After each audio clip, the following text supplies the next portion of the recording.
Zucchinis grow quickly and love rich, healthy soil. With the right natural feeding, they'll reward you with tasty fruits and lush green foliage. Try this easy recipe for a natural boost. Start by cutting a banana peel into small pieces, into half a liter of warm water. Banana peel is full of potassium and magnesium, which helps zucchinis grow bigger fruits and strong stems. Add 1 teaspoon of whey. Whey feeds the soil with friendly bacteria and improves the plant's ability to take up nutrients effectively. Lastly, include half a teaspoon of neem powder. Neem is your best natural shield against insect pests and diseases like mildew and leaf spot. Let everything mix well and rest for a few hours. Strain the mixture and add 2 more liters of water.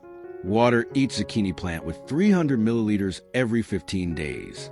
If this tip was helpful, share with others. Thank you and happy planting.